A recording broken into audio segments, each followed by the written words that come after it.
कृषि दर्शन कार्यक्रम में आप सभी किसान भाई बहनों का स्वागत है। झुमकी बहन का जोहार और साथ ही साथ गंदरू भाई की तरफ से भी किसान भाइयों को नमस्कार। आशा है, उम्मीद है आप खुश हैं, खुशहाल हैं। तो चलिए कार्यक्रम की शुरुआत करते हैं कृषि समाचार से। जी हाँ। नमस्कार, कृषि समाचार में आपका स्वागत है। आपके साथ मैं हूँ पूजा। आइए देखते हैं आज कृषि समाचार में क्या है खास। कोडरमा जिला के जलाशयों में किया जाएगा मछली अंगुलिकाओं का संचयन। कृषि भवन में धान की सूखारोधी किस्म पर किया गया कार्यशाला का आयोजन। कद्दू वर्गीय फसलों में डाउनी मिल्ड्यू रोग हो तो करें रिडोमिल MZ नामक दवा का उपयोग। अब समाचार विस्तार से। मत्स्य विभाग द्वारा कोडरमा जिला में जलाशय मत्स्य विकास योजना के अंतर्गत मछली अंगुलिकाओं का संचयन किया जाएगा। यह कार्य वर्ष 2013-14 में कोडरमा के जलाशयों, चेक डैम, क्वेरी एवं वैसे स्थिर जल क्षेत्र जो माइनिंग के बाद बचे हों उसमें भारतीय मेजर कॉप की मछली अंगुलिकाएं संचित की जाएगी।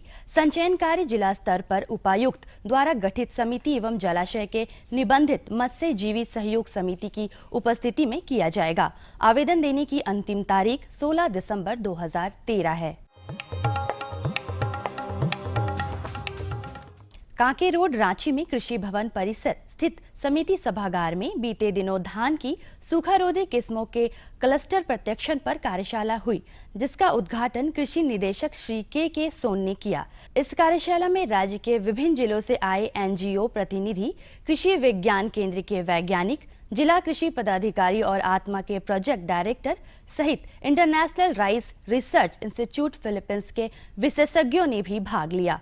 इसमें धान की किस्म IR 64 के प्रचार प्रसारण पर चर्चा हुई। बरसात के दिनों में कद्दू वर्गीय सब्जी फसलों में डाउनी मिल्ड्यू नामक रोग लगता है। इस रोग के नियंत्रण के लिए किसान रिडोमिल MZ नामक दवा 1.5 से 2 ग्राम प्रति लीटर पानी की दर से मिलाकर छिड़काव करे। जो किसान कद्दू वर्गीय सब्जी फसलों की खेती कर रहे हैं वो बरसात के मौसम में इन फसलों में लगने वाला रोग डाउनी मिल्ड्यू के प्रति सतर्क रहें। इस रोग के रोकथाम के संबंध में हमारे विशेषज्ञ की सलाह है। कद्दू वर्गीय फसलों में बरसात के दिनों में जो प्रमुख रूप से जो बीमारी आती है उसका नाम है डाउनी मिल्ड्यू। इसके नियंत्रण के लिए आप रिडोमिल MZ 1.5 से 2 ग्राम प्रति लीटर पानी में मिला के छिड़काव करें तो ये बीमारी नियंत्रित हो जाती है। यदि मान लीजिए यह दवा उपलब्ध नहीं है तो आप बाविस्टीन या डायथन M45 का इस्तेमाल करके इस बीमारी को नियंत्रित कर सकते हैं। किसान भाई गाजर की खेती से अच्छी आमदनी प्राप्त करना चाहते हैं तो बेहतर उपज देने वाले उन्नत प्रभेद पूसा मेघाली, पूसा यमदाग्नि, पूसा केसर, नैंटिस और चैंटनी का चयन करें। पूसा मेघाली, पूसा यमदाग्नि और पूसा केसर गाजर की देसी किस्में हैं और इनकी उपज क्षमता 200 से 225 क्विंटल प्रति हेक्टेयर है, जबकि नैंटिस और चैंटनी विदेशी किस्में हैं और इनकी उपज क्षमता 100 से 125 क्विंटल प्रति हेक्टेयर है। किसान अपनी इच्छा और सुविधा के अनुसार इनमें से किसी भी प्रभेद का चयन कर सकते हैं। किसान भाई कादो किए गए खेत में कृषि यंत्र पैडी ड्रम सीडर की सहायता से धान के अंकुरित बीजों की सीधी बुआई कर सकते हैं। इसकी कार्य क्षमता 2.5 एकड़ प्रति दिन है। आज हम आपको एक ऐसे कामयाब किसान से मिलवाने जा रहे हैं जिन्होंने छोटे छोटे लक्ष्य तय किए, उसे पूरा किया और आज सफल किसानों के श्रेणी में हैं। चलिए मिलते हैं उस किसान से जिन्होंने खेती बाड़ी की दुनिया में कामयाबी के राह पर आहिस्ता आहिस्ता मगर सधा हुआ कदम बढ़ाया। खेतों की तैयारी, फसलों का चुनाव, उन्नत किस्म, उर्वरक और सिंचाई का इंतजाम सब पर बराबर ध्यान दिया। ये फूलगोभी की खेती है, ये 2-2.5 महीना में तैयार हो जाएगा। इसके अलावा और बीन उन भी लगाते हैं, मिर्चा है, बाल बच्चा है, एक लड़का है, 2 लड़की है। पढ़ाया मेरा तो इंटर तक हुआ है, बच्ची सब तो पढ़ रहे हैं अभी।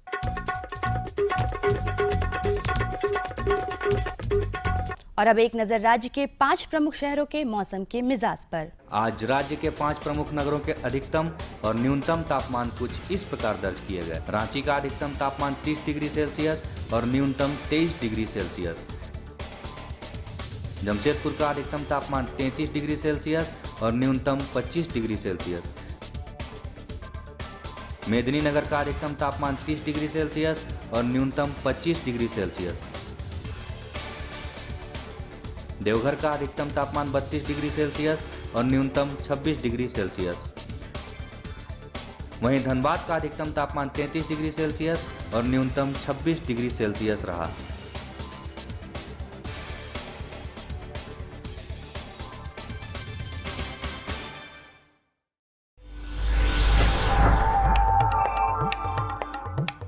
और अब मंडी भाव में आइए नजर डालते हैं अनाजों के भाव पर।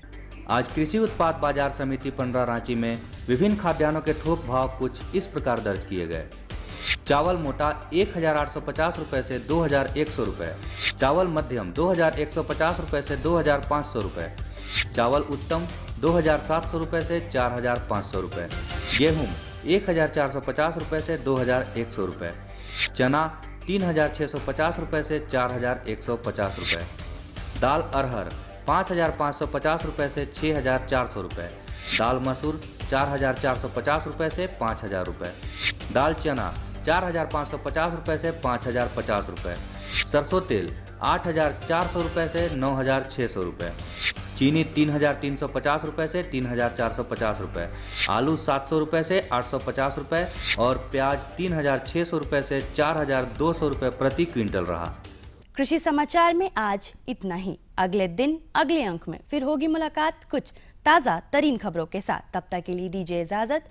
नमस्कार, जोहार। कृषि समाचार के अंतर्गत आपने जानकारी ली मंडी के भाव के बारे में, मौसम के मिजाज के बारे में और खेती बाड़ी के बारे में। लेकिन अब वक्त हो चला है एक छोटे से विराम का। तो इस विराम के बाद हम पुनः हाजिर होते हैं किसान भाइयों। बने रहिए आप हमारे साथ। ये लो और बताओ। बस। अरे ये क्या भैया जी, बस इतनी सी रासायनिक खाद? किसानी छोड़ रहे हो क्या? किसानी नहीं, नादानी छोड़ रहे हैं। मिट्टी की जांच कराई है।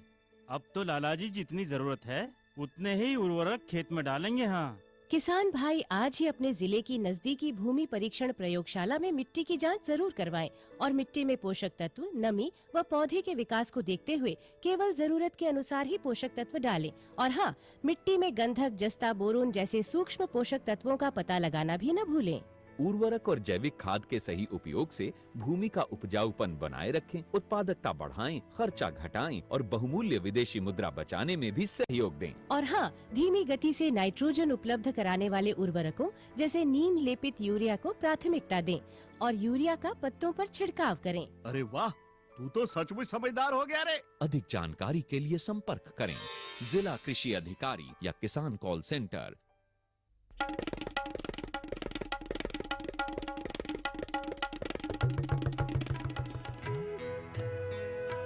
अम्मा जी, मैं चली स्कूल पढ़ने। स्कूल? पर शादी के वक्त तो तूने कहा था कि तू पढ़ी लिखी है।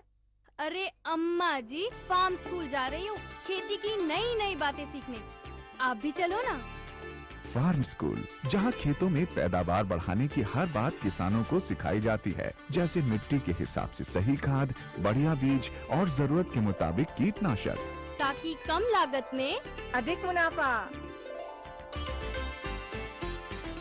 विराम के बाद एक बार फिर से स्वागत है आप सभी किसान भाई बहनों का। अब बारी है जानकारी की। और हमारे झारखंड के जो किसान हैं वो शिमला मिर्च की भी खेती भी करते हैं, लेकिन किसान तरीके से बिल्कुल बृहद तरीके से करते हैं। लेकिन किसान भाइयों, अगर आप किसी भी चीज़ की आगाध खेती करते हैं तो उससे आपको अधिक मुनाफा मिलता है। कहने का मतलब ये है कि हम अगर आप शिमला मिर्च की आगाध खेती करने जा रहे हैं तो क्या क्या सावधानी रखना चाहिए, किन किन बातों का ख्याल रखना चाहिए, और शिमला मिर्च की अगर आगाध खेती कर रहे हैं तो उसके कौन से प्रभेद हैं जिसको आप लगा करके अच्छा उत्पादन ले सकते हैं। तो आज इसी विषय पर हम आपको जानकारी देने जा रहे हैं और इस विषय पर जानकारी दे रहे हैं धनंजय कुमार जी। आज हम चर्चा करने वाले हैं शिमला मिर्च के बारे में।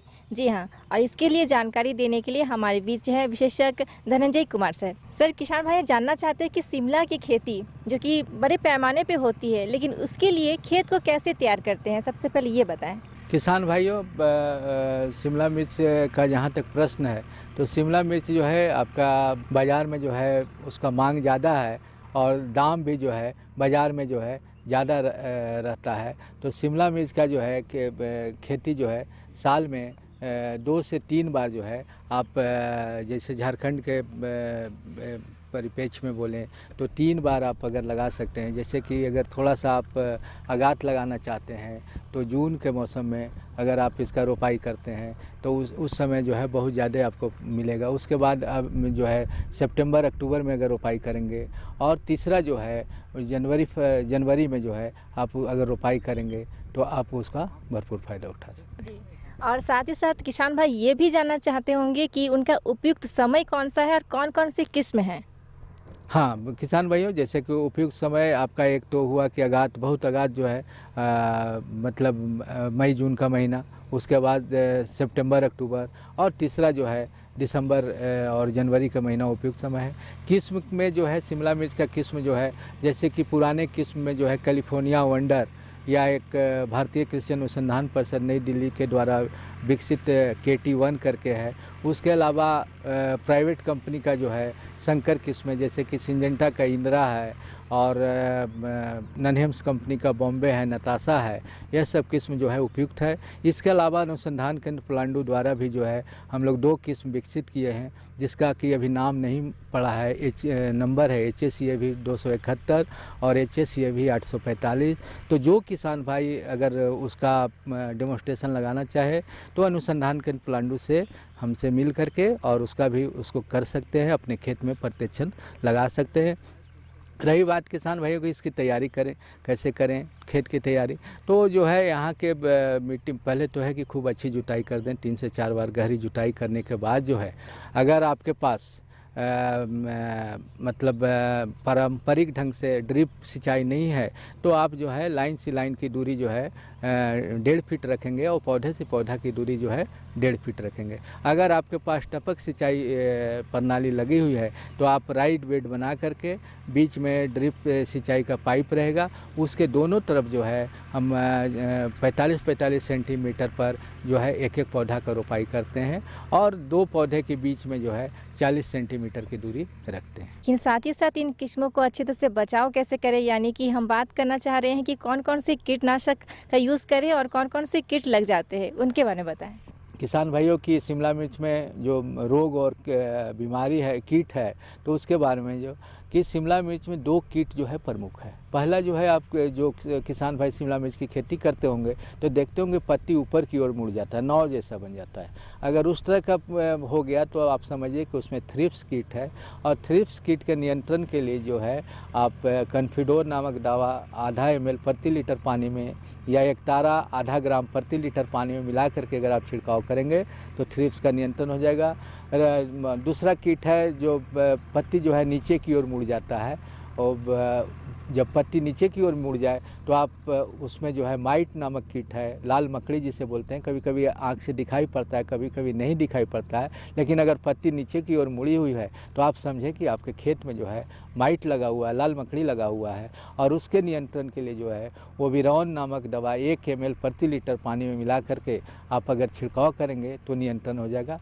ये 2 कीट प्रमुख है। उसके अलावा कभी कभी जो है फल छेदक कीट आता है या पत्ती छेदक कीट आता है, तो उसमें जो है लार्बिन नामक दवा 1 ग्राम प्रति लीटर में पानी में मिला करके, या फेम जो है 0.3 ml प्रति लीटर पानी में मिला करके आप अगर छिड़काव करेंगे तो उसका नियंत्रण हो जाएगा। लेकिन साथ ही साथ मुझे लगता है कि आप ये भी जानना चाहते होंगे, और सर ऐसा हमने देखा है बहुत से आजकल की जो किसान खेती करते हैं साथ में उनके साथ दूसरी फसल को भी लगाना चाहते हैं, तो शिमला मिर्च के साथ ऐसा है क्या, दूसरी किसी फसल को भी लगा सके?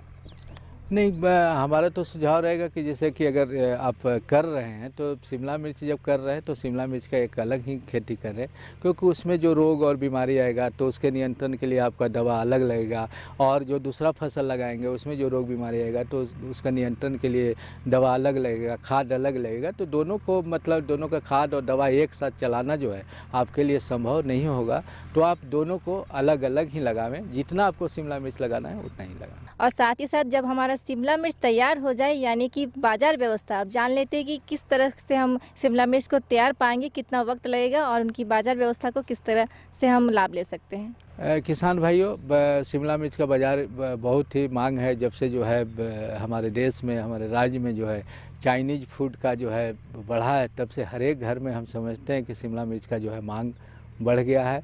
चाहे 100 ग्राम हो, जो महंगाई है तो 100 ग्राम हो, 250 ग्राम है। और अभी जैसे कि आप बरसात के दिनों में जो है शिमला मिर्च 100 से 120 रुपये किलो रहता है, और किसी भी मौसम में आपको 15 रुपये, 20 रुपये, 25 रुपये से कम आपको नहीं रहता है। और मैं आपको बता दूं कि इस साल हमारे केंद्र के द्वारा जो एक डिमोन्स्ट्रेशन और मांझी में लगाया गया है, तो अभी जो है किसान का निकल रहा है 80 रुपये किलो जो है होलसेल में उसका बिक रहा है। तो हम चाहेंगे कि जो किसान भाई थोड़ा सा रिस्क लेना चाहें तो वो आगात खेती करें, जून जुलाई में लगावें, और उस समय उत्पादन कम होगा लेकिन बाज़ार में जो है बाज़ार मूल्य आपको ज़्यादा मिलेगा। बाज़ार का दिक्कत नहीं है, आपके पास जो है बाज़ार, अगर आपके पास प्रोड्यूस ज़्यादा है, सामान अगर ज़्यादा है तो व्यापारी आपके पास खुद ब खुद आएगा, और अगर कम है तो आपको बाज़ार में जाना होगा। लेकिन बाज़ार के कोई दिक्कत नहीं है, आपका है कि आप उत्पादन कितना अच्छा करते हैं, उसका थोड़ा सा और अगर चाहते हैं कि मूल्य वर्धित हो जाए तो उसका थोड़ा ग्रेडिंग कर दें, पैकिंग कर दें, तो उस तरह से अगर करेंगे तो आपको जो है शिमला मिर्च की खेती से हम समझते हैं कि 1 एकड़ में 1.5 से 2 लाख रुपया का आमदनी प्राप्त किया जा सकता है। किसान भाइयों, आपको बहुत सारी जानकारियाँ मिली, और इस जानकारी के साथ अगर आप शिमला मिर्च की खेती करेंगे तो निश्चित आप लाभ भी पाएंगे। और जैसा विशेषज्ञ जी ने बताया कि बाज़ार के लिए कोई दिक्कत नहीं है, आप हमेशा कर सकते हैं, लेकिन ये मंथ जून जुलाई का जो मंथ है उस वक्त तक ध्यान देते हैं तो आपको मुनाफा ज़्यादा मिल सकता है। सर, आपने बहुत अच्छी जानकारियाँ दी, इसके लिए आपका बहुत बहुत धन्यवाद। किसान भाइयों नमस्कार। वाह, ये जानकारी तो बहुत ही बढ़िया थी, है ना? आप अपने बागों में लगाने वाले हैं कि नहीं? बिल्कुल। हमारे खेत में भी शिमला मिर्च हम लगाने की तैयारी कर रहे हैं, और हमारे किसान भाई भी बिल्कुल अब ये इस जानकारी के बाद तैयारी में जुट जाएंगे। बिल्कुल सही कहा आपने। दूसरी जानकारी आप कुछ बात कर रहे थे बछड़े के बारे में। बिल्कुल, लेकिन किसान भाइयों, अगर आप गौ पालन कर रहे हैं तो उसमें जब बछड़े का जन्म होता है तो उस समय हमें किन किन बातों की खास ख्याल रखना पड़ता है, किन बातों की सावधानी रखनी पड़ती है, इन तमाम बातों की जानकारी भी होनी चाहिए। तो चलिए हम आज आपको जानकारी दिलवाने जा रहे हैं कि बछड़ों की देखभाल कैसे करें, और खास करके जब बछड़ा जन्म ले रहा हो तो उस समय क्या क्या सावधानी बरतनी चाहिए। जी हाँ, और जानकारी दे रहे हैं हमारे विशेषज्ञ रविंद्र कुमार जी। ऐसे किसान भाई जो कि पशुपालन से जुड़े हुए हैं, उनके लिए आज विशेष जानकारी लेकर आई हूँ। वो विशेष जानकारी ये है कि आप बछड़ों की वैज्ञानिक तरीके से कैसे देखभाल करेंगे। तो इसके लिए विशेष जानकारी देने के लिए आज हमारे साथ मौजूद हैं बीरसा पशु चिकित्सा महाविद्यालय के वैज्ञानिक। तो हम सबसे पहले हम डॉक्टर साहब से ये पूछ लेंगे कि बछड़े जबकि मादा के शरीर में रहते हैं उस समय से शुरू करते हैं कि आखिर कौन कौन सी हम सावधानियां रखें और किस बातों पर विशेष ध्यान देंगे। हाँ, मैं किसान भाइयों को ये बताना चाहता हूँ कि जो बच्चे होते हैं, छोटे बच्चे, बछड़े जो होते हैं, बाछी जिसको कहते हैं, ये फार्म का फ्यूचर है। आपका जो डेयरी फार्म है उसका फ्यूचर ये बच्चे ही हैं, और बच्चे जब स्वस्थ होंगे और वो उनको अच्छी तरह से उनको आप देखभाल करेंगे तभी आपका जो है ये डेयरी फार्म जो है वो सक्सेसफुल होगा, गाय पालन आपका सफल होगा। तो ये कहने का मतलब है कि जब छोटे बच्चे का किस तरह से देखभाल करें, वैज्ञानिक तरीके से देखभाल की बात जब करते हैं तो इसमें जब उसका जन्म से पहले ही हम लोग को विशेष ध्यान देने की ज़रूरत होती है। खास करके जब आप इंसेमिनेशन कर रहे हैं, उसको पाल खिला रहे हैं, उस समय से ही मैं कहता हूँ कि देखभाल करें। पाल खिलाने में पहला ध्यान दें कि आप जो है सुई के द्वारा जो पाल होती है, आर्टिफिशियल इंसेमिनेशन जिसको कहते हैं, वो करें, और जो अच्छी नस्ल का जो पाल है उसी को खिलाएं, पहला चीज़ है। दूसरा चीज़, जब गाय गर्भवती हो जाती है उसमें जो लास्ट स्टेज होता है, अंतिम 3 महीना, ये काफ़ी क्रूशियल होता है, क्योंकि ये अंतिम 3 महीना जब गर्भवती होती है, 280 दिन का इसमें लगभग गर्भकाल होता है, तो अंतिम 3 महीने में विशेष ध्यान देने की ज़रूरत होती है, क्योंकि इस अंतिम 3 महीने में बच्चे का जो ग्रोथ होता है काफ़ी तेज़ी से होता है। अगर आप गाय पे इस पे विशेष ध्यान देंगे, खास करके खाने पर आप ध्यान देंगे, जिसको कहते हैं जेस्टेशन राशन कहते हैं, तो उस समय आप जो अच्छी तरह से खाना पीना देंगे गाय में, तो इससे 2 फायदे होंगे। एक तो है कि बच्चा स्वस्थ होगा, उसकी मृत्यु जो होगी वो नहीं होगी, मृत्यु दर कम कर सकते हैं। दूसरा फायदा होगा कि बच्चे का जो नेक्स्ट लैक्टेशन, मतलब बच्चा देने के बाद जो दूध उसका उत्पादन होगा वो पहले से ज़्यादा बढ़ जाएगा। तो ये 2 फायदे होते हैं। दूसरा चीज़ है कि ड्राई पीरियड इसमें काफ़ी इंपॉर्टेंट होता है, मतलब गाय को सुखाना। जैसा कि हम लोग जानते हैं कि गाय जब बच्चा देने वाली होती है तो लगभग 2 महीने पहले, यानी 60 दिन पहले गाय को जो है सुखाते हैं, यानी दूध को उसको कम करते हैं। तो सुखाने का जो तरीका है कि अगर गाय आपका ज़्यादा दूध देने वाली है, 15 लीटर 20 लीटर दे रही है, तो आप थोड़ा थोड़ा दूध लेना कम कर दें, तो धीरे धीरे ये गाय जो है फिर उसको कंप्लीट दूध लेना बंद कर दें तो ये गाय धीरे धीरे सूख जाती है, और जिसका सीधा प्रभाव जो होता है उसके बच्चे पे पड़ता है, उससे बच्चे स्वस्थ होंगे। और दूसरा चीज़ है कि नेक्स्ट लैक्टेशन, जब बच्चे देने के बाद जो दूध देगी वो काफ़ी बढ़ जाती है और ये काफ़ी फ़ायदेमंद होता है। तो ये दो चीज़ होता है कि जब सुखाते हैं 60 डेज़ का इसमें ड्राई पीरियड रखना चाहिए। 60 दिन में इसको आप 60 दिन पहले इसको जो है आप सुखा दें। और गाय सुखाने के समय एक चीज़ और ध्यान दें कि जब आप गाय को सुखाते हैं, दूध को बंद करते हैं, उस समय आप जो है कि उसमें जो है इंट्रा मेमरी इन्फ्यूज़न ज़रूर करें, नहीं तो मैस्टाइटिस का खतरा रहता है। ये दो बातें हो गई। दूसरी बात मैं बताना चाहता हूँ कि जो अब बच्चे का जब जन्म होता है उस समय विशेष ध्यान देने की ज़रूरत होती है। खास करके देखा जाता है कि जब बच्चे का जन्म होता है उस समय आप ध्यान देते नहीं हैं तो उसमें बच्चे की मृत्यु की संभावना अधिक होती है। और ये जो गाय पालक है वो जानते हैं कि अगर एक साल में एक बार अगर उनको बच्चा नहीं मिलता है तो ये गाय पालन जो है उतना फ़ायदेमंद नहीं रह पाएगा। तो इसमें आप मृत्यु दर कम करने के लिए जो बच्चे होते हैं, जो बछड़े होते हैं, उनको जब जन्म होता है उस समय आप विशेष ध्यान दें। और जो है जब जन्म खास करके रात के समय में जो है गाय जो है बच्चे को जन्म देती है उस समय आप जो है लाइट की सुविधा रखें और डॉक्टर की व्यवस्था रखें, आदमी की व्यवस्था रखें कि किसी तरह का इमरजेंसी हो सकता है, बच्चा फंस सकता है, उसको निकालने की सुविधा उस समय करनी चाहिए। अब बच्चे का जब जन्म होता है उस समय क्या ध्यान देने की ज़रूरत होती है ये मैं बताना चाहता हूँ। क्योंकि जब बच्चे जन्म लेते हैं उस समय जो है किसी ऐसे ही जन्म लेते हैं उसमें आप उसको साफ़ कपड़े से बच्चे को पोंछें ताकि किसी तरह से जो मेम्ब्रेन या झिल्ली उसके नाक पे मुंह पे जो जमा होता है उसको आप साफ़ कर दें, क्लियर कर दें।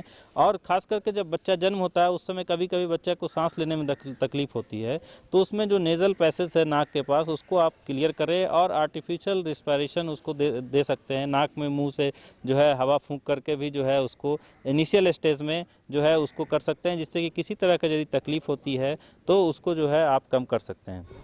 तो ये दो बातें हो गई कि किस तरह से। उसके बाद जो है नेवल कॉर्ड कटिंग करना है। जब बच्चे का जो नाभि होता है वो जो माँ से जहाँ से जुड़ा होता है उस समय वहाँ पे काटना है और ये बहुत ही ज़रूरी है। वहाँ से 1 से 1.5 इंच छोड़ करके उसको नेवल कॉर्ड कटिंग करके वहाँ एंटीसेप्टिक लगा दें ताकि जो है कि उसमें किसी तरह का इन्फेक्शन नहीं हो, क्योंकि इन्फेक्शन का चांसेस यहाँ पे अधिक होता है। उसके अलावा जो है बच्चे को तुरंत 2 से 3 घंटे के बाद उसमें जो है खीस यानी जो कोलेस्ट्रम कहते हैं वो उनको पीने के लिए दें, क्योंकि ये जो कोलेस्ट्रम होता है वो काफ़ी उपयोगी होता है बच्चे के लिए। और कोलेस्ट्रम देने से जो है म्यूकोनियम जो पहले से जो उसके फिसेस जो जमा होते हैं वो बाहर निकलने में सहायता करता है। उसके बाद एंटीबॉडीज़ होती है जो बीमारियों से लड़ने में इसको सहायक होती है।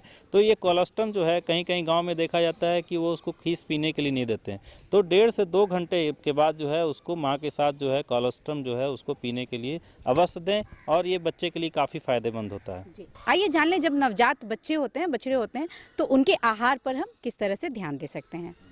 ये जो छोटे बच्चे, जैसा मैं बताया कि जब बच्चे का जन्म होता है तो आहार पर विशेष ध्यान की ज़रूरत होती है।